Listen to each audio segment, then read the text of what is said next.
தமிழ் சினிமாவில் ஒவ்வொரு பீரியட்லும் ஒவ்வொரு கதை கல் கிளாசிக்காக அமைஞ்சு சினிமாவுடைய போக்கையே மாற்றும். அப்படியான ஒரு படமாக 2013 நலன் குமாரசாமி இயக்கத்தில் விஜய் சேதுபதி உள்ளிட்ட பலர் நடித்த சூதுகவும் படம் அமைஞ்சது. இந்த படத்தில் நடிகர்களுடைய நடிப்பு, திரைக்கதை, இசை அப்படின்னு சொல்லிட்டு எல்லா டிபார்ட்மெண்ட்டுமே ரொம்ப சிறப்பாக பண்ணியிருப்பாங்க. ஸோ இந்த படம் பார்த்த ரசிகர்களுக்கு இந்த படம் இன்றைக்கு மட்டும் இல்லை, என்றைக்குமே ஒரு கல் கிளாசிக் ஃபிலிமாக இருக்கும் அப்படிங்கிறதுல டவுட்டே கிடையாது. ஸோ அந்த பீரியடில் அந்த படத்தில் ஒர்க் பண்ண எல்லாரும் இப்போ தமிழ் சினிமாவில் முக்கிய ஆளுமையாக இருக்காங்க.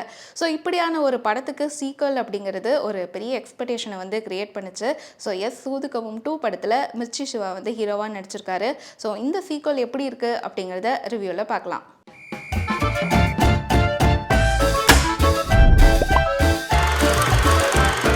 சூதுகவும் பார்ட் 2 படத்துடைய கதை என்ன அப்படின்னு சொல்லி பார்த்தோம்னா, சூதுகவும் பார்ட் 1 படத்துடைய கண்டினியூஷனாக தான் இருக்குது. ஸோ ஆளுங்கட்சி நிறுவனரான வாகை சந்திரசேகர் பல வருஷத்துக்கு முன்னாடி கோமாவில் போயிறாரு. ஸோ கோமாவிலிருந்து மீண்டு அவர் வரும்போது அவருடைய கட்சி, ஆட்சி எல்லாமே ஒரு ஊழல் நிறைஞ்சதாக இருக்குது. ஸோ அந்த ஆட்சி ராதாரவி கையில் இருக்குது. ஸோ இதெல்லாம் எதிர்த்து மக்களை காப்பாற்றணும் அப்படிங்கிறதுக்காக தன்னுடைய விஸ்வாசியும் அமைச்சருமான MS பாஸ்கரோட சேர்ந்து ஒரு புதிய கட்சியை தொடங்குறாரு.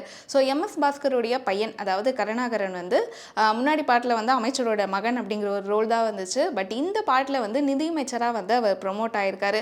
ஸோ அவர் தான் இந்த ஊழலோட அடிப்படையாக இருக்கார். குறிப்பாக தேர்தல் சமயத்தில் மக்களுக்கு ஆன்லைன் கேம் வழியாக பணம் கொடுக்கணும் அப்படிங்கிற மாதிரியான ஒரு திட்டத்தை அவர் எடுத்துகிட்டு வராரு. ஸோ இதுக்கான ஒரு பேலட் அவர்கிட்ட இருக்குது. ஸோ இந்த ட்ராக் ஒரு பக்கம் போயிட்டுருக்கு. இன்னொரு பக்கம் மிர்ச்சி சிவாவுக்கு தன்னுடைய கற்பனை காதலியை பல பிரச்சனைகளை உண்டு பண்ணி சாவடிக்கிற வரைக்குமான ஸ்டேஜுக்கு எடுத்துகிட்டு போனதுக்கு காரணம் கருணாகரன் அப்படிங்கிற ஒரு விஷயம் அவருக்கு தெரிய வருது.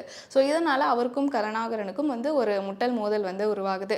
ஸோ இன்னொரு பக்கம் கருணாகரனுடைய பேலட் சொல்லியிருந்தோம் இல்லையா, அது காணாமல் போகுது. ஸோ இந்த பிரச்சனைகளுக்கெல்லாம் என்ன சொல்யூஷன் அப்படிங்கிறது தான் சூதுகவும் 2 படத்துடைய கதை.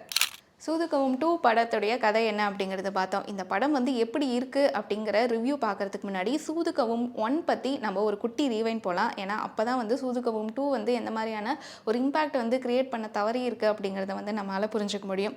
சூதுகவும் 1 படம் பார்த்தோம்னா அதனுடைய சரியான திரைக்கதை, நடிகர்களுடைய தேர்ந்த நடிப்பு, தொழில்நுட்ப கலைஞர்கள் அண்ட் ஷார்ப்பான வசனங்கள் அப்படின்னு சொல்லிட்டு எல்லா டிபார்ட்மெண்ட்டுமே ரொம்ப சிறப்பாக செஞ்சுருக்கக்கூடிய ஒரு கல் கிளாசிக் திரைப்படம். விஜய் சேதுபதிக்கு பீட்சா தான் ஒரு பெரிய அறிமுகத்தை கொடுத்துச்சு அப்படின்னு சொன்னாலும் சூதுகவும் படம் தான் அவருடைய கரியரில் ஒரு பெரிய டேர்னிங் பாயிண்டாக இருந்துச்சு. ஸோ அவருக்கு மட்டுமே கிடையாது, இந்த படத்தில் ஒர்க் பண்ணியிருந்த மியூசிக் டைரக்டர் சந்தோஷ் நாராயணன், பாபி சிம்ஹா, அசோக் செல்வன், ரமேஷ் திலக் அப்படின்னு சொல்லிட்டு எல்லா கலைஞர்களுக்குமே இந்த படம் ஒரு பெரிய டேர்னிங் பாயிண்டாக இருந்துச்சு அப்படிங்கிறது மறுக்கவே முடியாத ஒரு உண்மை.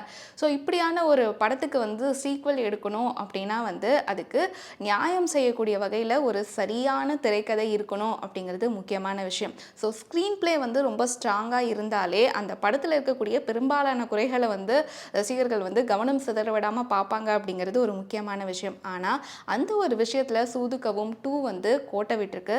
ஸோ ஸ்க்ரீன் பிளே எங்கே இருக்குது அப்படின்னு சொல்லிட்டு நம்ம ஸ்க்ரீனை கிழிச்சு உள்ளே போய் எட்டி பார்க்க வேண்டிய ஒரு சுச்சுவேஷனில் தான் இந்த படத்துடைய ஸ்க்ரீன் பிளே ரொம்ப புவராக இருக்குது.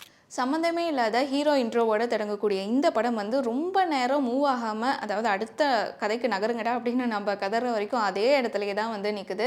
ஸோ இது மட்டும் கிடையாது, வாகை சந்திரசேகர் தொடர்பான அந்த அரசியல் காட்சிக்காகட்டும், அவங்களுக்குள்ளே நடக்கிற மீட்டிங் அண்ட் சிவா கேங் பற்றி காட்டக்கூடிய விஷயம் அப்படின்னு சொல்லிட்டு இந்த காட்சிகள் எல்லாமே இதுதான் படம் முழுக்க மேஜராக வருது. பட் சேட்லி இந்த எல்லா காட்சிகளுமே ரொம்ப சுமாராக எழுதப்பட்டிருக்கு. சூதுகவும் பார்ட் 1 படத்தில் வரக்கூடிய பெரும்பாலான காட்சிகளை தான் செகண்ட் பார்ட்லேயும் கிட்டத்தட்ட ரீக்ரியேட் பண்ணியிருக்காங்க அப்படின்னு சொல்லணும். ஆனால் ஃபர்ஸ்ட் பார்ட்டில் இருந்த சுவாரஸ்யம் அப்படிங்கிற விஷயம் செகண்ட் பார்ட்டில் மருந்தளவுக்கு கூட கிடையாது. ஸோ இந்த படத்துடைய, அதாவது சூதுகவும் அப்படிங்கிற அந்த படத்துடைய ஒரு பெரிய ப்ளஸ் டார்க் ஹியூமர் அப்படின்னு சொல்லலாம். ஸோ இந்த செகண்ட் பார்ட்டில் அந்த டார்க் ஹியூமர் சில இடங்களில் சிரிக்க வச்சாலும் பல இடங்களில் நம்மளை சோதிக்கவே செய்து. ஸோ அந்த சில இடங்கள் அப்படின்னு சொல்லியிருந்தேன் இல்லையா, ஸோ அதில் குறிப்பிட்டு சொல்லணும் அப்படின்னா அந்த ஃபுட் டெலிவரி காட்சி சொல்லலாம், அதை ரசிக்கவே செய்யுது. அண்ட் ஹீரோவாக மிர்ச்சி சிவா நடிச்சிருக்காரு. ஸோ மிர்ச்சி சிவா வழக்கமாக தனக்கு என்ன வருமோ அதை தான் பண்ணியிருக்காரு. மற்றபடி அவருடைய நடிப்பை ஆஹா ஓஹோ அப்படின்னு சொல்கிறதுக்கு எதுவுமே கிடையாது.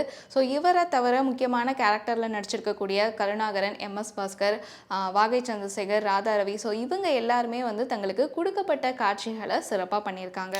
சூதுக்கவும் பார்ட் 1 வெர்சஸ் சூதுக்கவும் பார்ட் 2 அப்படிங்கிற ஒரு கம்பேரிஷன் வந்து நம்ம ரிவ்யூ ஸ்டார்ட் பண்ணதுலேருந்தே வந்து சொல்லிட்டு தான் வரும். ஸோ அந்த வகையில் வந்து பார்ட் 1ல் பார்த்தோம்னா அரசியல் தொடர்பான காட்சிகளும் வசனங்களும் வந்து பெருசாக இருக்காது, அங்கங்கே வந்து சட்டலாக இருக்கும். ஆனால் அந்த செகண்ட் பார்ட்டில் வந்து அரசியல் வெர்சஸ் மிர்ச்சி சிவாவுடைய கடத்தல் அப்படிங்கிற மாதிரியான ஒரு ட்ராக் தான் வந்து ட்ராவல் பண்ணுது. ஸோ இதில் வந்து அரசியல் தொடர்பான காட்சிகளும் வசனங்களும் எப்படி இருக்குது அப்படின்னு சொல்லி பார்த்தோம்னா, ஸோ சமகால அரசியலை வந்து நாங்கள் பகடி பண்ணுறோம், அதுக்கான காட்சிகளை வைக்கிறோம் அப்படின்னு அவங்க கொடுத்துருக்கக்கூடிய காட்சிகள் வந்து பெருசா எந்த இடத்துலையும் வந்து இம்பாக்ட் ஏற்படுத்தவே கிடையாது. அதே மாதிரி வந்து ஒரு ட்ராக் வந்து காமெடியா டிராவல் பண்ணிட்டு இருக்கும்போது திடீர்னு அதுல இருந்து ஒரு சீரியஸ் டோனுக்கு வந்து படம் மாறுது அப்படிங்கிறது எந்த விதத்திலையும் ரசிக்கும்படியாவே இல்லை. அதே மாதிரி வந்து ஃபர்ஸ்ட் பார்ட்டுடைய மிகப்பெரிய ப்ளஸ் என்ன அப்படின்னு சொல்லி பார்த்தோம்னா ரொம்ப ஷார்ப்பான வசனங்கள் வந்து இருக்கும். ஆனால் இந்த செகண்ட் பார்ட்டில் அது டோட்டலாகவே மிஸ்ஸிங். சூதுகவும் அப்படின்னு சொன்னதுமே வந்து பலருக்கும் ஞாபகம் வரக்கூடிய ஒரு விஷயம் என்ன அப்படின்னு சொல்லி பார்த்தோம்னா சந்தோஷ் நாராயணனுடைய அந்த பிஜிஎம் தான். ஸோ அந்த மாதிரி இந்த படத்தில் என்ன விஷயம் வந்து ஞாபகம் வச்சுக்கிறதுக்கு நமக்கு இருக்குது அப்படின்னு சொல்லி கேட்டோம்னா ஒன்றுமே இல்லை அப்படிங்கிறது தான் வந்து பதிலாக இருக்கும். இன்னும் சொல்ல போனோம்னா இந்த செகண்ட் பார்ட்டில் ஓவராலாகவே டெக்னிக்கல் டீம் வந்து பயங்கர வீக்காக இருக்கும் அப்படிங்கிற ஒரு ஃபீல் வந்து ஒவ்வொரு காட்சியிலையும் வந்து நமக்கு இருந்துக்கிட்டே இருக்குது. ஸோ ஓவராலாக சூதுகவும் 2 வந்து எப்படி இருக்குது அப்படின்னு சொல்லி பார்த்தோம்னா, ஸோ சூதுகவும் பார்ட் 1 படத்தை வந்து பார்த்து உருவாக்க ஒரு ஃபர்னிச்சர் அப்படின்னு வந்து சொல்லலாம். அந்த ஃபர்னிச்சரை சூதுகவும் பார்ட் 2ல வந்து டமால்னு போட்டு உடைச்சிருக்காங்க. ஸோ சூதுகவும் பார்ட் 1உடைய நேர்த்தியான நடிப்பு, திரைக்கதை, ஷார்ப்பான வசனங்கள், டார்க் ஹியூமர் அப்படின்னு சொல்லிட்டு இந்த எந்த விஷயத்துலையுமே வந்து பார்ட் 2 பக்கத்தில் கூட வரலை அப்படிங்கிறது தான் சூதுகவும் பார்ட் 2ஓட வெர்டிக்ட் அப்படின்னு சொல்லணும். ஸோ படம் பார்த்துருந்தீங்க அப்படின்னா உங்களுக்கு பிடிச்ச விஷயங்கள் என்ன, அந்த ஒர்க் அவுட் ஆகாதது என்ன அப்படிங்கிறத கமெண்ட்ல எங்க கூட ஷேர் பண்ணுங்கள்.